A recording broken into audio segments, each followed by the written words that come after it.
إن الحمد لله نحمده ونستعينه ونستغفره ونعوذ بالله من شرور أنفسنا ومن سيئات أعمالنا من يهده الله فلا مضل له ومن يضلله فلا هادي له وأشهد أن لا إله إلا الله وأشهد أن محمدا عبده ورسوله يا أيها الذين آمنوا اتقوا الله حق تقاته ولا تموتن إلا وأنتم مسلمون يا أيها الناس اتقوا ربكم الذي خلقكم من نفس واحدة وخلق منها زوجها وبث منهما رجالا كثيرا ونساء واتقوا الله الذي تساءلون به والأرحام إن الله كان عليكم رقيبا يا أيها الذين آمنوا اتقوا الله وقولوا قولا سديدا يصلح لكم أعمالكم ويغفر لكم ذنوبكم ومن يطع الله ورسوله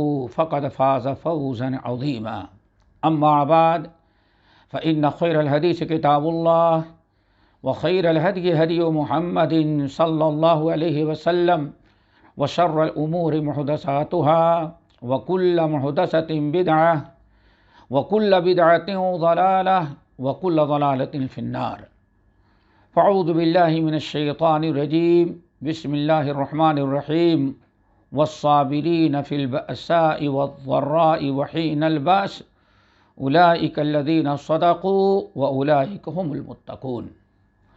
محترم حضرات، دینی بھائی اور بہنوں، یہ کوئی وعظ و نصیحت یا تقریر اور درس کا معاملہ نہیں ہے۔ معاملہ صرف یہ ہے کہ آج عید کا دن ہے اور ہمیشہ سے ہم تمام ساتھیوں کا، ہمارے بھائیوں اور بہنوں کا، ہم سب کا معاملہ یہ تھا کہ عید کے دن سال بھر انتظار کرتے تھے۔ ہم سارے لوگ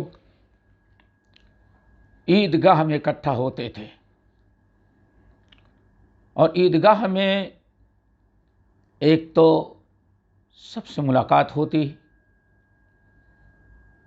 نمبر 2 ہر ایک کو عید کی مبارکبادی دی جاتی، نمبر 3 کچھ وعظ و نصیحت کی باتیں ہو جاتی تھیں۔ لیکن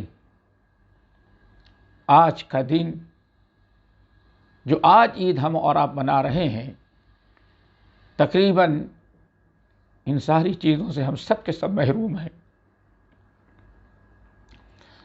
تو نہ آمنے سامنے بیٹھ کر کے ہم ممبر پر کھڑے ہو کر کے آپ حضرات کو نہ خطبہ دے سکتے ہیں، نہ آپ لوگ سن سکتے ہیں، نہ ہم آپ لوگوں کے عید کی مبارکبادی دے سکتے ہیں، نہ آپ ہم کو، اور نہ کچھ وعظ نصیحت کر سکتے ہیں۔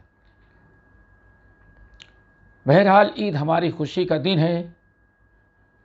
ہم نے سوچا کہ اپنے بھائی بہن جن سے ہمیشہ عید کے دن ممبر پر جانے کے بعد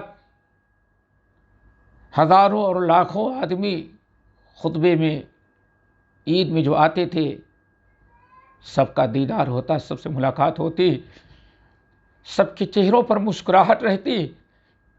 آج وہ ساری چیزیں ہماری نگاہوں کے سامنے آپ لوگوں کے ہیں،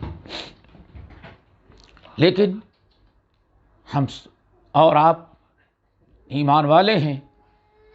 ایمان والوں کا ایک بڑا کارنامہ، بڑا بہترین عمل ہے صبر۔ اللہ تعالی ہم سب لوگوں کو صبر کی توفیق نصیب فرمائے۔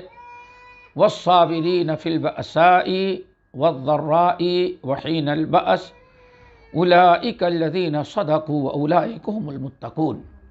سچے مسلمانوں کی، سچے مومنوں کی اللہ نے یہ علامت و نشانی بیان کی ہے کہ والصابرین فی البأساء والضراء، تنگی کے وقت طرح طرح کی وباؤں اور بیماریوں مصیبتوں میں اور فقر و محتاجگی دشمنوں کے مقابلے میں ہمیشہ ایمان والوں کا امتحان ہوتا ہے. ایمان والے ہمیشہ صبر کرتے ہیں. رب العالمین نے فرمایا اولئک الذین صدقوا واولئک هم المتقون. یہی سارے لوگ جو ہر حال میں صبر کرتے ہیں، اپنے ایمان میں سچے ہیں، اپنے عمل میں سچے ہیں، اپنے عقیدے میں سچے ہیں، اور یہی اصل میں تقوی والے لوگ ہیں. اس لیے آج اللہ تعالیٰ کی نعمت ہے، آن لائن ہم آپ سے کچھ خطاب کریں. خطبہ تو نہیں، بس دل یہ چاہتا ہے کہ ہم اور آپ جیسے عیدگاہ میں آمنے سامنے کے بیٹھتے، منبر پر جانے کے بعد اپنے بھائیوں اور بہنوں، اپنے بھائیوں کے چہرے نظر آتے، خوشی کا اظہار ہوتا، غور سے خطبہ سنتے. وہ نہیں تو کم سے کم چلیں اسی ذریعے ایک ملاقات ہو جائے. تو اولاً تو سب سے پہلے ہم آپ لوگوں کو عید کی مبارکبادی پیش کرتے ہیں. اور نبی علیہ السلام کے صحابہ کا جو طریقہ تھا وہ یہ کہ تقبل اللہ منا ومنکم. اللہ تعالی ہمارے اور آپ تمام لوگوں کی رمضان کی عبادات، روزے، صیام، قیام لیل، تراویح کی نماز، صدقۃ الفطر، اللہ تعالی ہم تمام بھائیوں اور بہنوں کے سب کے ان نیکیوں کو اللہ تعالی قبول فرما لے. اور جن خوش نصیب بندوں کو اور بندیوں کو اللہ تعالیٰ نے اس رمضان میں جہنم سے آزاد کرنے کا وعدہ کیا، فیصلہ کیا ہے اور آزاد کیا ہے کل تک، اللہ تعالیٰ ہم تمام لوگوں کو انہی خوش نصیبوں میں شامل کر لے. دوستو، اس تبریک اور دعا کے بعد ہم بہتر سمجھتے ہیں کہ اپنے ساتھیوں کو کچھ اپنے لیے بھی اور اپنے بھائیوں اور بہنوں جن سے برابر عید کے موقع پر منبر پر کھڑے ہونے کے بعد سب سے ملاقات ہوتی تھی، آمنے سامنے کچھ نصیحتیں کرتے تھے، کچھ وصیتیں، تو کچھ چند نہایت ضروری ہم نصیحت آپ کو اپنا بڑا سمجھتے ہوئے، آپ کو اپنا بھائی بہن سمجھتے ہوئے، اپنی ذمہ داری سمجھتے ہوئے اس عید کی مبارکبادی کے ساتھ نہایت اختصار کے ساتھ چند باتیں ہیں جن کی وصیت، جن کی تاکید میں کرتا ہوں. اللہ تعالی ہم کو اور آپ تمام بھائیوں کو عمل کرنے کی توفیق نصیب فرمائے. نمبر 1، دوستو، ہمارے سارے بھائی اور بہن جو ہمارے یوٹیوب سے جڑے ہوئے ہیں، جو برابر عید بقرعید کے خطبے میں آتے ہیں جاتے ہیں، یا جہاں تک اس واٹس ایپ کے ذریعے ہماری باتیں پہنچتی تھیں، ہم سب سے پہلے اپیل کریں گے کہ دوستو، یہ رمضان کا روزہ جو پورا ایک مہینے کا ہے، یہ بڑی مشقت کی عبادت ہے. خاص طور سے آج اس سال کا جو رمضان گزرا، کتنی مشکلات اور پریشانیوں کے ساتھ گزرا ہے. یہ رمضان تو مکمل ہوا، آج عید کا دن ہے. تو سب سے پہلے ہم اپنے رمضان کا جائزہ لے لیں، اپنے اعمال کا محاسبہ کر لیں دوستو، اور اندازہ لگائیں اور اپنا محاسبہ کریں، جائزہ لیں، غور فکر کریں کہ ہم رمضان کا روزہ جس مقصد کے تحت رکھتے تھے، اس مقصد میں ہم کامیاب ہوئے کہ نہیں. ہر ساتھی، ہر بھائی بہن ایک مہینے کا روزہ رکھا ہے، رات بھر عبادت کی ہے. سب سے پہلے وہ اپنا محاسبہ کرے، جائزہ لے کہ روزے کا مقصد تھا لعلکم تتقون. ایمان والو، روزہ تم پر اس لیے فرض قرار دیا تاکہ تمہارے اندر تقوی آ جائے. تو تقوی آیا یا نہیں آیا؟ ہم کامیاب ہوئے یا نہیں ہوئے؟ اللہ کرے ہم سب کے اندر تقویٰ آیا ہو اور اس رمضان کے برکت سے ہم سب کا شمار متقین میں ہو جائے۔ یہ تو ہماری دعائیں ہیں، امید بھی یہی ہے، لیکن اس کے باوجود ہمیں تھوڑا سا اپنا جائزہ لے لینا چاہیے۔ جائزہ لینے سے فائدہ یہ ہوگا، اگر آ گیا ہے تو اللہ کا شکر ادا کریں گے، اور اگر تقویٰ نہیں آیا ہے تو تقویٰ پیدا کرنے کی کوشش کریں گے۔ تو اس سلسلے میں ہم اپنے اندر دیکھیں، اگر 6 چیزیں ہمارے اندر آ گئی ہیں جو تقویٰ کی، پرہیزگاری کی، متقین کی علامت ہے، اگر وہ 6 چیزیں ہمارے اندر آ گئی ہیں تو ہم کو سمجھنا چاہیے کہ ہم کامیاب ہو گئے۔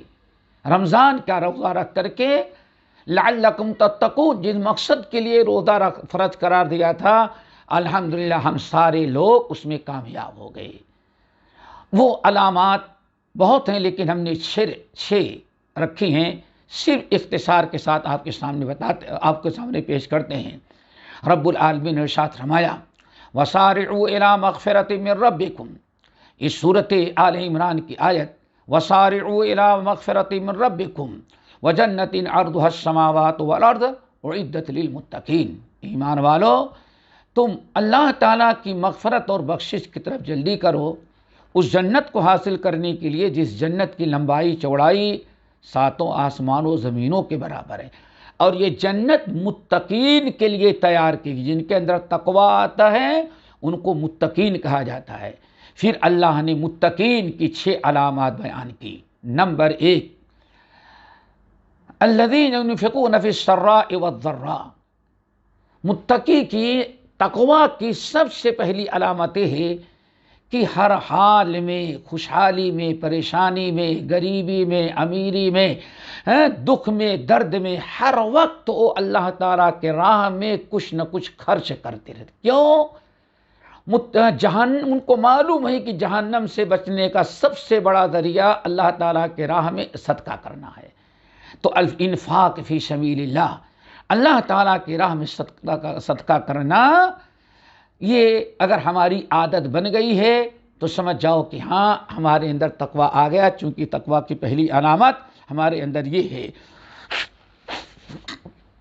نمبر 2، والکاظمین الغیظ، اگر غصہ آتا ہے ہم غصے کو پی ڈالتے ہیں، رمضان بھر ہم غصے کو پیتے رہے، کوئی بھی معاملہ آتا بھائی رمضان میں غصہ نہیں کرنا چاہیے۔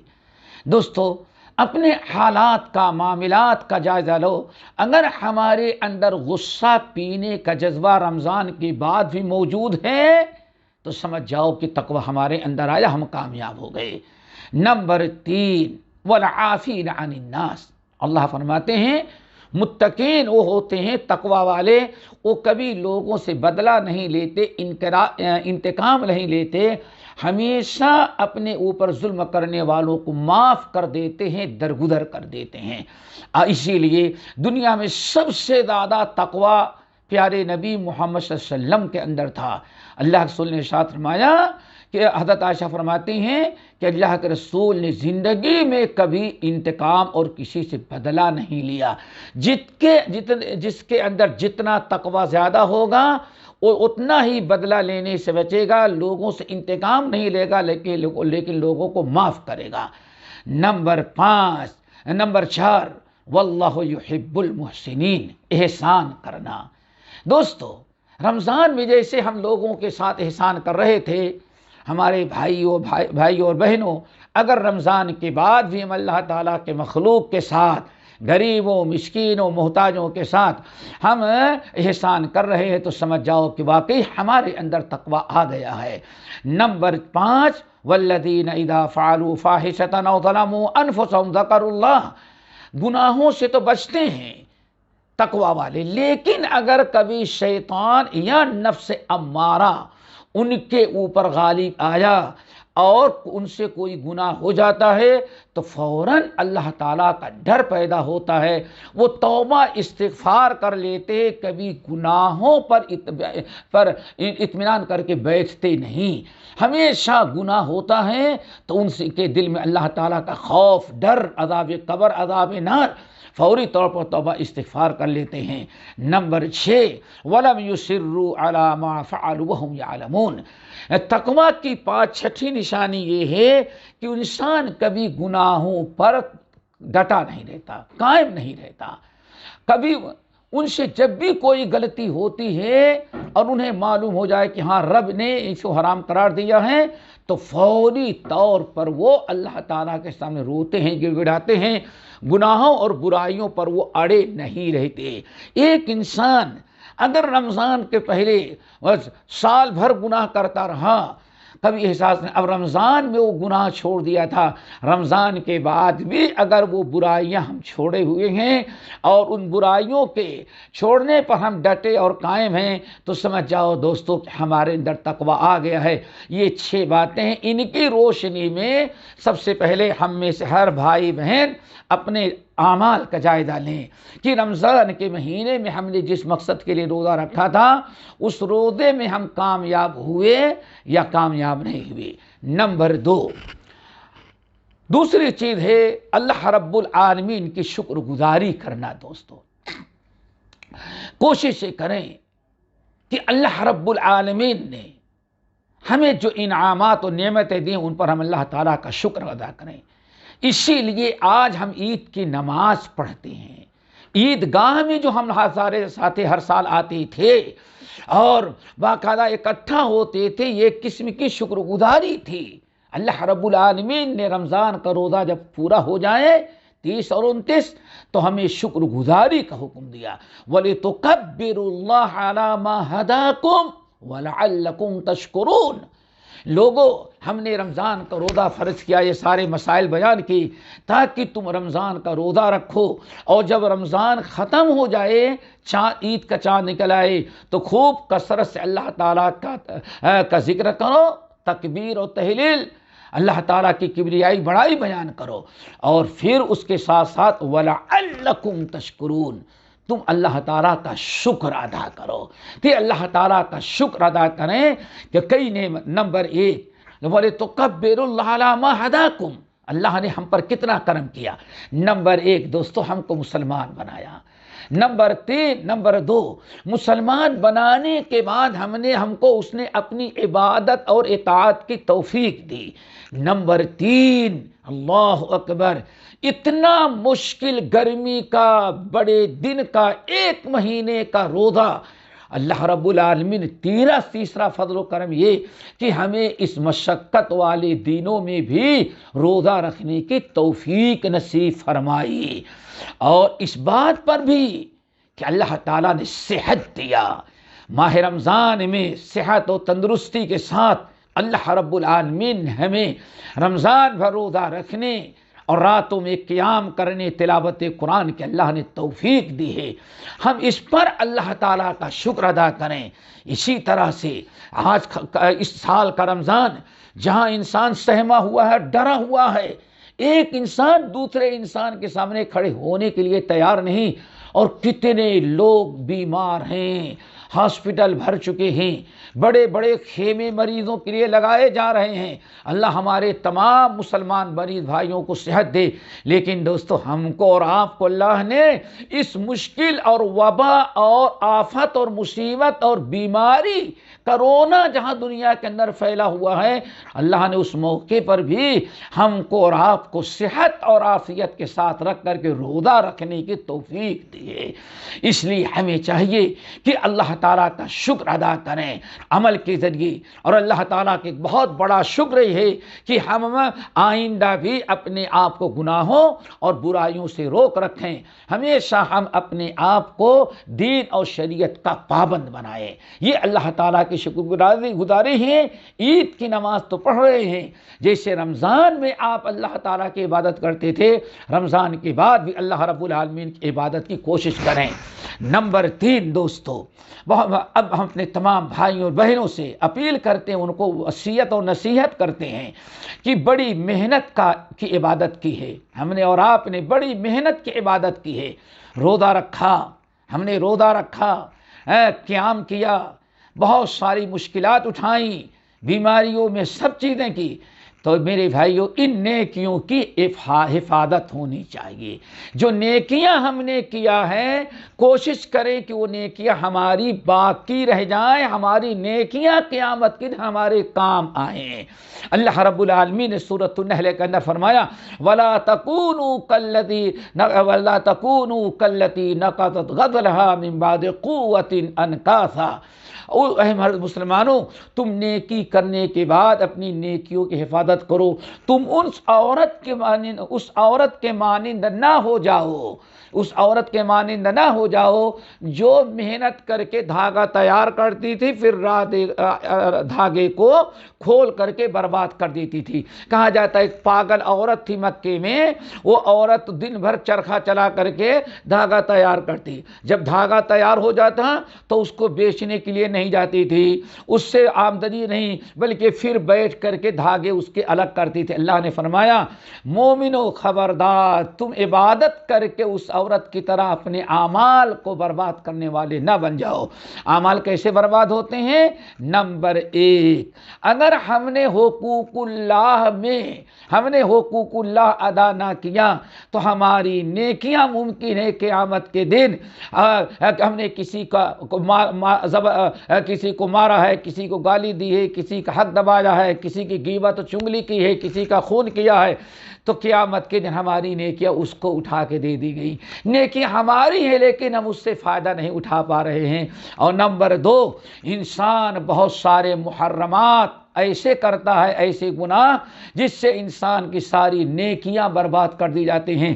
تو کوششیں کریں، آپ نے محنت کر کے جو نیکیاں کی ہیں دوستو، نیکیوں کی حفاظت کریں، کوشش کریں کہ نیکیاں قیامت کے دن آپ کی اور ہماری اور آپ کے کام آئیں، ہماری نیکیاں کسی اور کے کام نہ آئیں اور کسی دوسرے کے گناہ لے کر کے ہم جہنم میں نہ جائیں۔ اپنی نیکیوں کی حفاظت کرو۔ نمبر 4، میرے بھائیوں بہت ہی ضروری ہے کہ آئندہ بھی ہم اور آپ، ابھی نہیں آئندہ بھی ہمارا اور آپ کا کام ہے کہ رمضان کے بعد بھی ہم نیک اعمال کرنے کی کوشش کرتے رہیں۔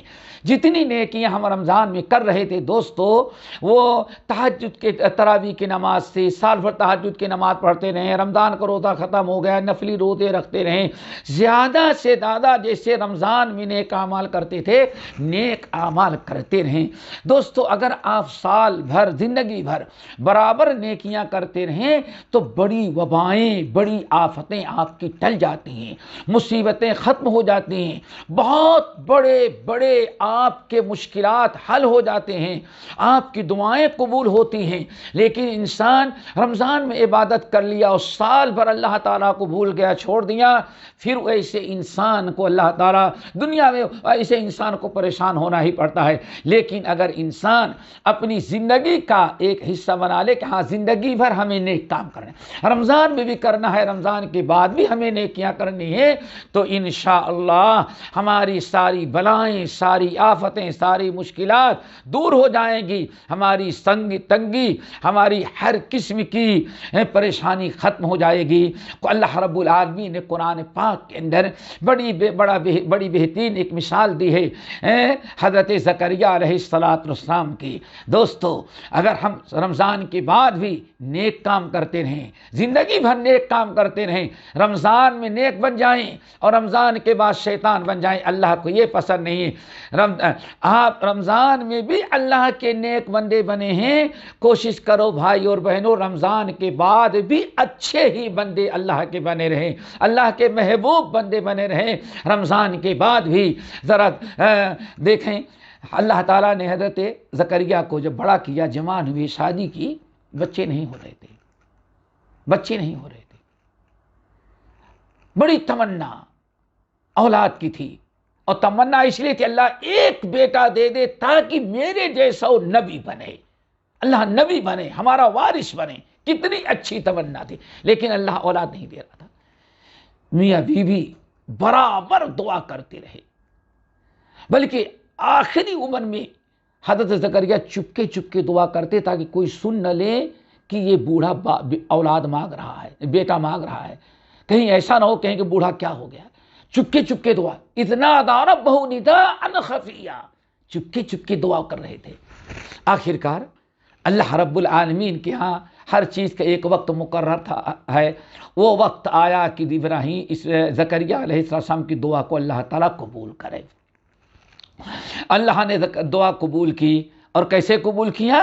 ذرا اس کے اللہ تعالیٰ کی آیات سنیں. وَذَكَرِيَّا إِذْ نَادَىٰ رَبَّهُ رَبِّ لَا تَذَرْنِي فَرْدًا وَأَنْتَ خَيْرُ الْوَارِثِينَ فَاسْتَجَبْنَا لَهُ وَوَهَبْنَا لَهُ يَحْيَىٰ وَأَصْلَحْنَا لَهُ زَوْجَهُ إِنَّهُمْ كَانُوا يُسَارِعُونَ فِي الْخَيْرَاتِ وَيَدْعُونَنَا رَغَبًا وَرَهْبًا وَكَانُوا لَنَا خَاشِعِينَ.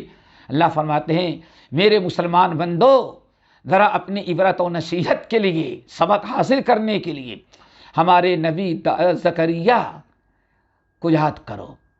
کیا معاملہ تھا؟ اذ نادى ربہ، حضرت زکریا رب سے دعا مانگ رہے تھے. کیا کہہ رہے تھے؟ رب لا تذرنی فردن، اللہ مجھے لاوارث نہیں بنانا، اللہ ایک بیٹا دے کر کے مجھے وارث بنا دے. اللہ فرماتے ہیں دعا مانگی، فاستجبنا لہ، ہم نے اپنے نبی زکریا کی دعا کو قبول کر لیا. فاستجبنا لہ، ہم نے دعا قبول کی. وَوَهَبْنَا لَهُ يَحْيَىٰ، ہم نے یحییٰ نامی ان کو بیٹا عطا کیا. اور اللہ نے یہ بھی بشارت سنائی کہ زکریا اس بیٹے کا نام ہم نے یحییٰ رکھا ہے، آج تک اس سے پہلے یحییٰ نام کا کوئی انسان نہیں گزرا. اللہ اکبر. اور کہا زکریا بشارت دیتا ہوں تمہارے اس بیٹے کو ہم نبی اور پیغمبر بنائیں گے. دیکھا آپ نے، پیغمبر بنایا. وَأَصْلَحْنَا لَهُ زَوْجَهُ، بوڑھی بالکل نکمی ہو گئی تھی بیوی، بچہ جننے کے لائق نہیں تھی، ناممکنات میں سے تھا، بوڑھی بے سہارا تھی. اس عمر میں دنیا میں کسی کو بچہ نہیں پیدا ہوتا، لیکن اللہ نے فرمایا کیا؟ وَأَصْلَحْنَا لَهُ زَوْجَهُ، ہم نے اسماعیل زکریا کو بیٹا دینے کے لیے ان کی بیوی کو بھی جوان کر دیا، بچہ جننے کے لائق بنا دیا. اللہ اکبر. دوستو ذرا سوچو اللہ نے کیسی دعا قبول کی. اللہ فرماتے ہیں وَأَصْلَحْنَا لَهُ زَوْجَهُ، ہم نے ان کی بیوی کو ان کے اولاد کے لائق بنایا. ناممکن کو بھی اللہ نے ممکن بنا دیا. کیوں بنا دیا؟ اتنی بڑی دعا کیوں قبول کی؟ اب غور سے سنیں. اللہ فرماتے ہیں زکریا، اس کی بیوی، اس کے گھر والے 3 محبوب عمل کرتے تھے. یہی آپ لوگوں کو بتلانا چاہتا ہوں. رمضان کے بعد بھی اچھے رہیں. آج مسلمانوں پر کتنی بلائیں، کتنی مصیبتیں، کتنی مشکلات ہیں. اگر یہ میری بات قبول کر لیں مسلمان اور کرنے لگے، ساری مشکلات اللہ آسان کر دے. اللہ فرماتے ہیں ہم نے بوڑھی کو جوان کیا، بڑھاپے میں بچہ دیا، نبی بنایا بچے کو. 3 عمل کرتے تھے. نمبر 1، انہم کانوا یسارعون فی الخیرات، یہ پورے گھر والے ہمیشہ ہر وقت نیک عمل کرنے میں کوشش کرتی تھی. کوئی ان کی نیکی کا کوئی خاص موقع نہیں تھا، ہمیشہ یہ نیک عمل کرتے تھے. ہر قسم کی نیکیاں کرنے کی کوشش کر، ہر عمل جو اللہ کو محبوب ہو اس کو حاصل کرنے، اس کو کرنے کی کوشش کرتے تھے. نمبر 2، وَيَدْعُونَنَا رَغَبًا وَرَهْبًا، اور برابر یہ دعا، پہلی نیکی کیا تھی؟ برابر نیک عمل کرتے تھے، نیکیوں کی کوشش کرتے تھے، ہمیشہ اچھے عمل میں مشغول رہتے تھے. نمبر 2، وَيَدْعُونَنَا رَغَبًا وَرَهْبًا، ہمیشہ ہم سے دعا کرتے تھے. اللہ اکبر. نیک عمل کرتے تھے، دوسری چیز ہمیشہ دعا کرتے تھے. وَيَدْعُونَنَا رَغَبًا وَرَهْبًا، ہمیشہ ہم سے دعا کرتے تھے. تو دعا کرنا یہ بہت ہی بہترین چیز ہے. کثرت سے دعا کیا کریں. رغباً ورہبا، اللہ تعالیٰ کے ہاں سے کچھ لینے کے لیے اور اللہ تعالیٰ کے عذاب سے بچنے کے لیے، اللہ کی رحمت کے لیے دعا کرتے. اللہ اپنی رحمتوں سے نواز، اور اللہ تعالیٰ کے عذاب سے بچنے کے لیے دعا کرتے اللہ ہمیں عذاب سے بچا لینا. ربنا آتنا فی الدنیا حسنہ وفی الآخرۃ حسنہ وقنا عذاب النار. نمبر 3، وکانوا لنا خاشعین، اور ہمیشہ یہ لوگ ہم سے ڈرنے والے تھے.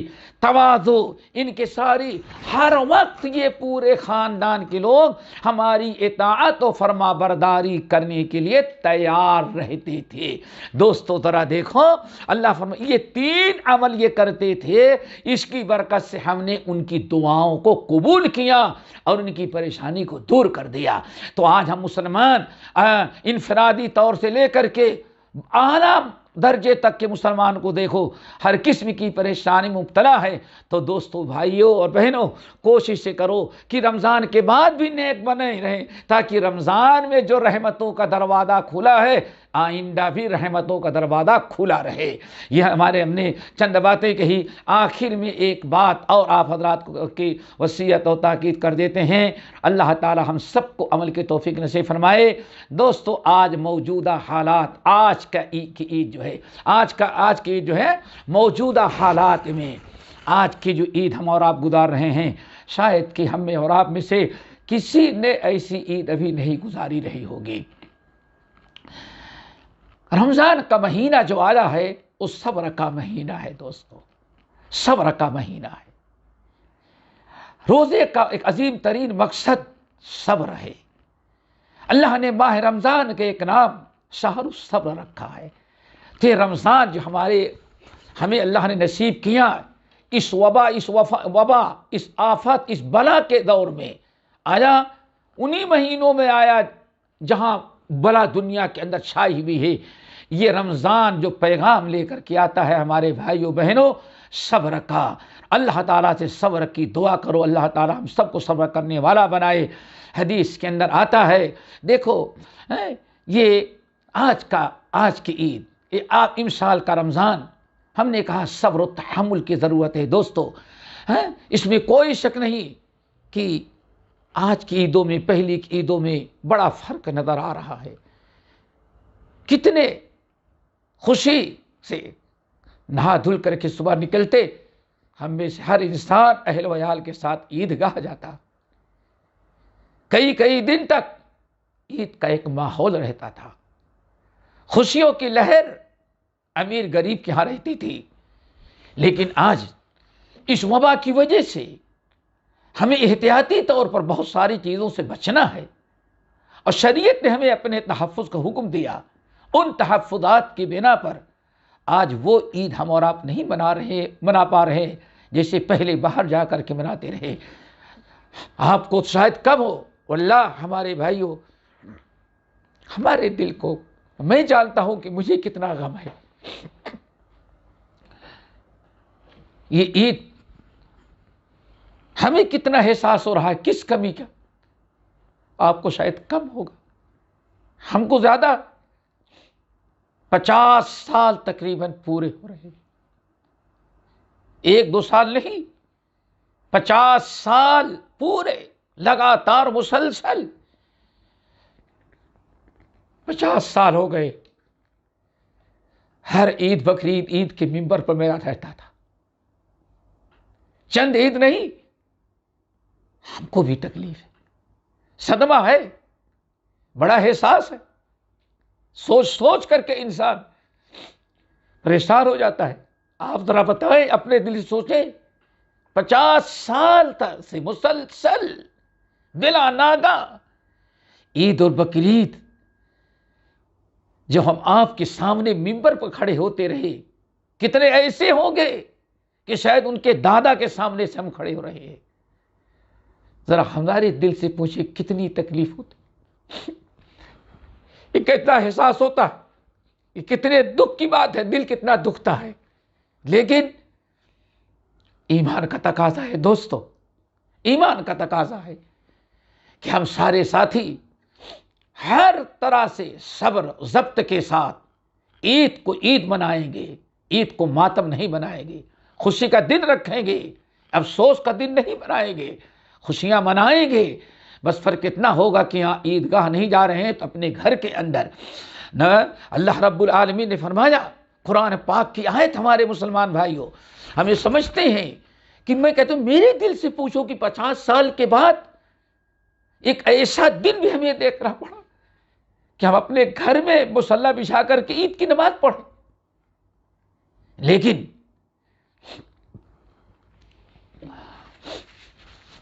اللہ تعالیٰ کی ذات سے امید ہے، اس میں بھی خیر ہے۔ ہماری اور آپ کی کیا حسد ہے؟ قرآن پاک آخری نبی محمد صلی اللہ علیہ وسلم، سارے نبیوں کے سردار، صحابہ کرام، صدیق اکبر کی بیٹی، نبی علیہ السلام کی بیوی عائشہ پر جب بہتان تراشی کی گئی، اللہ کے رسول کتنے دکھ میں تھے، صحابہ کو کتنی تکلیف تھی، صدیق اکبر کس مشقت کی زندگی گزار رہے تھے، حضرت عائشہ بستر پر پڑی بیمار ہوتی، پڑی رہتی تھی بیماری۔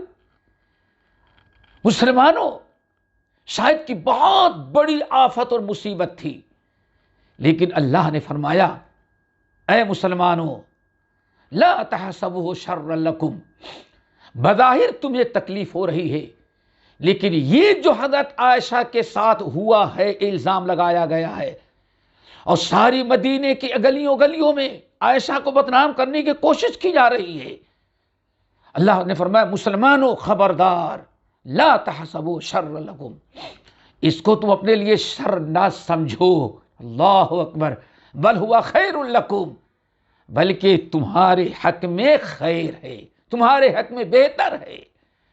تو اسی لیے ہم کہیں گے کہ یہ ممکن ہے کہ اس کے اندر اللہ نے کیا کیا خیر و برکتیں مسلمانوں کے لیے رکھے ہیں، اللہ ہی بہتر جانتا ہے، ہم اور آپ نہیں جانتے۔ بس اتنا ہے کہ اللہ کے رسول نے فرمایا، صحیح مسلم کی حدیث، عجبا لامر المؤمن، مومن کے ہر کام میں اللہ تعالیٰ نے خیر رکھی ہے۔ اگر مومن کے اوپر مصیبت آتی ہے، صبر کرتا ہے تو صبر اس کے حق میں بہتر ہوتا ہے۔ مومن کو اگر خوشی کی حالت ملتی ہے، خوشی میں رہتا ہے تو شکر کرتا ہے، ساری زندگی وہ شکر کرتا ہے تو اللہ تعالیٰ شکر اس کے حق میں بہت ہی بہتر ہوتا ہے۔ تو مسلمانوں، ہم ہر حال میں صابر اور شاکر رہیں گے، صبر بھی کریں گے اور شکر بھی کریں گے۔ شکر ادا کرتے ہیں کہ اللہ رب العالمین صحت اور عافیت کے ساتھ ہمیں رمضان بھر روزہ رکھنے کی توفیق نصیب فرمائی، عید کی نماز پڑھنے کی توفیق دیا، اور ایک طرح سے جو غم ہوگا کہ ہماری جو مسجدیں، ہمارے عیدگاہ جو بند ہیں، ہماری خوشیاں بہت ساری رکی ہوئی ہیں، اس پر ہم صبر کرتے ہیں اس امید کے ساتھ کہ اللہ تعالیٰ اس میں بھی ہمارے لیے کوئی خیر کا پہلو ہے، ہم کو نہیں پتا لیکن اللہ کو معلوم ہے۔ اللہ رب العالمین نے حضرت ایوب علیہ السلام کا قصہ بیان کیا، اور فنا بیماری میں تھے، انہوں نے دعا مانگی، اللہ فرماتے ہیں ہم نے فکشفنا ما بہ من ضر، ان کی ساری بیماری کو ایک لمحے میں دور کر دیا، اور بیماری میں ہم نے جتنا ان کا نقصان ہوا تھا، جتنا مال، جتنی اولاد، جتنی جائیداد پراپرٹی، اس کا ڈبل ہم نے لوٹا کر کے دیا۔ اللہ فرماتے ہیں وَذِكْرَى لِلْعَابِدِينَ، یہ سب میرے عبادت گزار نیک بندوں کے لیے عبرت و نصیحت ہے۔ تو حضرت ایوب علیہ السلام کی بیماری کا قصہ اللہ نے بیان کیا تاکہ ہمارے لیے عبرت و نصیحت ہو، ہم صبر و شکر سے کام لیں۔ اللہ تعالی ہم سب کو عمل کی توفیق نصیب فرمائے، اور اللہ تعالیٰ سے دعا کرتے ہیں اللہ ہم سب کی عبادات کو قبول کرے، اور اللہ تعالیٰ یہ بلا آفت جو مسلمانوں پر آئی ہوئی ہے، اللہ تعالیٰ دنیا کے سارے مسلمانوں کو ان بلاؤں آفتوں سے محفوظ رکھ کر کے امن و امان اور صحت و عافیت نصیب فرما۔ اقول قولی ھذا واستغفر اللہ من کل ذنب واتوب الیہ۔